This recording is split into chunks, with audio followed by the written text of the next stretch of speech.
नमस्कार दोस्तों, चलिए जानते हैं मध्य प्रदेश के तमाम बड़ी खबरों को केवल 5 मिनट में। लेकिन उससे पहले आप ये वीडियो कहां से देख रहे हैं हमें कमेंट बॉक्स में जरूर बताएं। साथ ही वीडियो को लाइक करके चैनल को सब्सक्राइब जरूर कर दें।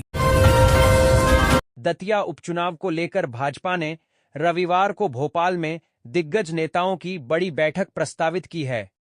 भाजपा के राष्ट्रीय सह संगठन महामंत्री शिव प्रकाश भी रविवार को भोपाल में रहेंगे। शिव प्रकाश भोपाल में मुख्यमंत्री डॉक्टर मोहन यादव, भाजपा प्रदेश अध्यक्ष हेमंत खंडेलवाल के साथ बैठक करेंगे। काम का बढ़ता दबाव, भागदौड़ भरी जिंदगी और लगातार स्क्रीन पर बिताया जाने वाला समय लोगों को मानसिक रूप से थका रहा है। ऐसे में अब बड़ी संख्या में प्रोफेशनल्स खुद के लिए समय निकालकर ऐसे शौक अपना रहे हैं जिनसे उन्हें मानसिक शांति, नया अनुभव और ज्ञान तीनों मिल सके। भारत निर्वाचन आयोग के मुख्य निर्वाचन आयुक्त ज्ञानेश कुमार शनिवार को इंदौर पहुंचे। उन्होंने बूथ लेवल अधिकारियों BLO से संवाद करते हुए कहा कि मध्य प्रदेश के विशेष गहन पुनरीक्षण, SIR और मतदाता सूची के परिशोधन का कार्य अत्यंत पारदर्शी, व्यवस्थित और दक्ष तरीके से पूरा कर देश के लिए आदर्श प्रस्तुत किया है। जिस गुणवत्ता और पारदर्शिता के साथ यह अभियान मध्य प्रदेश में संचालित हुआ है, वैसा उदाहरण अन्य राज्यों में दुर्लभ है। शहर की इंटरनेशनल घुड़सवार सुदीप्ति हजेला ऑनलाइन फ्रॉड करने वालों के निशाने पर आ गईं।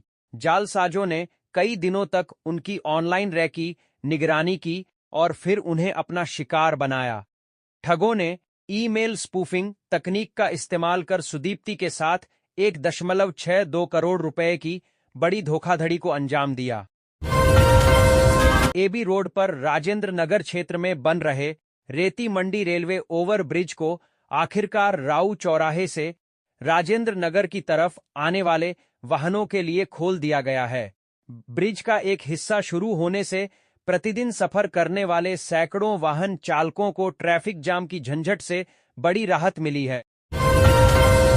2 जुलाई से प्रारंभ हो रहे मध्य प्रदेश विधानसभा के मानसून सत्र में सरकार समान नागरिक संहिता UCC विधेयक प्रस्तुत करेगी। अभी इसके प्रारूप को अंतिम रूप नहीं दिया गया है, लेकिन कांग्रेस कई प्रस्तावित प्राविधानों का विरोध करेगी। पार्टी की आपत्ति प्रमुख रूप से मतांतरित आदिवासियों को UCC में शामिल करने और लिव इन संबंधों को मान्यता देने को लेकर है। मध्य प्रदेश में कई ऐसे पर्यटन स्थल हैं जहां पर्यटक काफी कम जाते हैं। साथ ही ऐसे भी स्थान हैं तो अपने आप में विशेष हैं, लेकिन इन्हें कभी एक्सप्लोर नहीं किया गया है। मध्य प्रदेश में छुपे ऐसे ही सुंदर नजारों और पर्यटन स्थलों के बारे में जानकारी देने और पर्यटकों को आकर्षित करने के उद्देश्य से मध्य प्रदेश पर्यटन विभाग नई पहल सफरनामा हिंदुस्तान का दिल देखो शुरू करने जा रहा है। साइबर अपराधियों के खिलाफ अपराध शाखा ने तकनीकी कदम उठाया है। इससे दर्जनों मोबाइल डिवाइस निष्क्रिय हो गए हैं। पुलिस का दावा है कि इन नंबरों का इस्तेमाल ऑनलाइन धोखाधड़ी में हो रहा था। पुलिस पहले सिम कार्ड ब्लॉक करती थी, इससे अपराधी सिम कार्ड बदलकर दोबारा उसी मोबाइल का इस्तेमाल करते थे। इस बार IMEI ब्लॉक कर मोबाइल को बेकार कर दिया गया है। हाईकोर्ट ने मतांतरण से जुड़े एक मामले में कड़ा रुख अपनाया है। जस्टिस गजेंद्र सिंह की कोर्ट ने देवास के सोनकच्छ में आने वाले ग्राम चौबारा जागीर में मतांतरण को लेकर निचली अदालत में आरोप तय किए जाने के आदेश को बरकरार रखा है। कोर्ट ने स्पष्ट किया कि आरोप तय करने के चरण में केवल यह देखा जाता है कि क्या अभियुक्तों के विरुद्ध प्रथम दृष्टया पर्याप्त सामग्री उपलब्ध है, न कि यह कि विचारण के अंत में दोष सिद्धि होगी या नहीं। भारत के मुख्य निर्वाचन आयुक्त CEC ज्ञानेश कुमार अपने 2 दिवसीय मध्य प्रदेश दौरे पर हैं। रविवार को दौरे के दूसरे दिन वो खंडवा जिले में स्थित धार्मिक नगरी ओंकारेश्वर पहुंचे। यहां उन्होंने सपत्नीक प्रसिद्ध ज्योतिर्लिंग ममलेश्वर महादेव के दर्शन और विशेष पूजन अर्चन किए। इस दौरान उनके साथ उनकी पत्नी अनुराधा भी मौजूद रहीं। मध्य प्रदेश में कुछ अहम विभाग बिना प्रमुख सचिव के ही चल रहे हैं। कम से कम 3 विभाग तो ऐसे हैं जहां पीएस की तुरंत नियुक्ति की दरकार है। इधर उन अधिकारियों पर भी तबादलों की तलवार लटकी है जो कि कई बार की ताकीद के बाद भी अपेक्षित परिणाम नहीं दे पा रहे हैं। विभागीय सूत्रों के अनुसार ऐसे अधिकारियों से उनके अहम दायित्व छीने जाएंगे। उन्हें हटाकर लेकर अन्य सक्रिय व परिणाम देने वाले अफसरों को अहम जिम्मेदारियां दी जाएंगी। दतिया विधानसभा सीट के उपचुनाव को लेकर हलचलें तेज होती जा रही हैं। दोनों प्रमुख दलों में अभी उम्मीदवार को लेकर असमंजस की स्थिति बनी हुई है। बीजेपी और कांग्रेस ने अपने प्रत्याशियों का चयन नहीं किया है। कांग्रेस में पूर्व विधायक राजेंद्र भारती अपने बेटे के लिए कवायद कर रहे हैं। उनकी पत्नी के नाम की भी चर्चा है। कांग्रेस में विधानसभा टिकट के 2 अन्य बड़े दावेदार भी हैं। मध्य प्रदेश में अब मानसून पूरी तरह से सक्रिय हो चुका है। ऐसे में लगातार जारी बारिश ने प्रदेश के अधिकतर इलाकों में जनजीवन तक प्रभावित कर दिया है।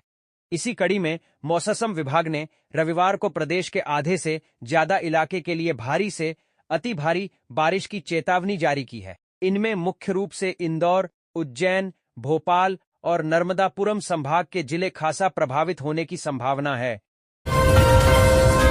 इंदौर हाईकोर्ट ने पीएचडी शिक्षकों को लेकर बड़ा फैसला सुनाया है। जस्टिस सुबोध अभ्यंकर और जस्टिस जय कुमार पिल्लई की युगल पीठ ने सरकार को झटका देते हुए लेक्चरर को पीएचडी डिग्री के आधार पर 3 अग्रिम वेतन वृद्धि देने के एकल पीठ के आदेश को बरकरार रखा है। कोर्ट ने आदेश में कहा कि जब सरकारी सेवा में आने से पहले पीएचडी में इनरोल हो चुका था तो सिर्फ पूर्व अनुमति नहीं लेने पर लाभ देने से वंचित नहीं रखा जा सकता। शहर की पहचान को भव्य बनाने के उद्देश्य से स्मार्ट सिटी परियोजना के तहत चारों दिशाओं में बनाए गए प्रवेश द्वार अब अपने निर्माण के बाद नई मुश्किल में फंस गए हैं। करोड़ों रुपए खर्च कर तैयार इन संरचनाओं के संचालन एवं संधारण, ऑपरेशन एंड मेंटेनेंस O&M के लिए 4 बार टेंडर जारी किए गए, लेकिन एक भी निजी एजेंसी सामने नहीं आई। वजह साफ है कि ठेकेदार का खर्चा तो होना है, लेकिन उसकी भरपाई किस तरह होगी, इसका कोई व्यवहारिक राजस्व मॉडल ही तैयार नहीं किया गया।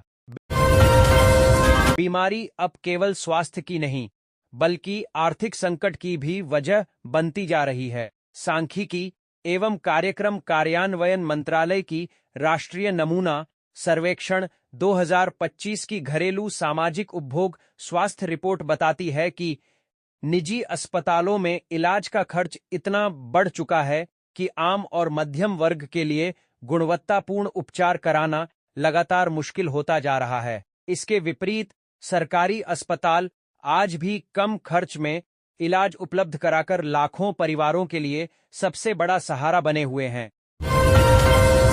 नरसिंहपुर जिले में मानसून की शुरुआती सुस्ती से खरीफ सीजन की बोवनी में हुई देरी अब जाकर रफ्तार पकड़ती दिख रही है।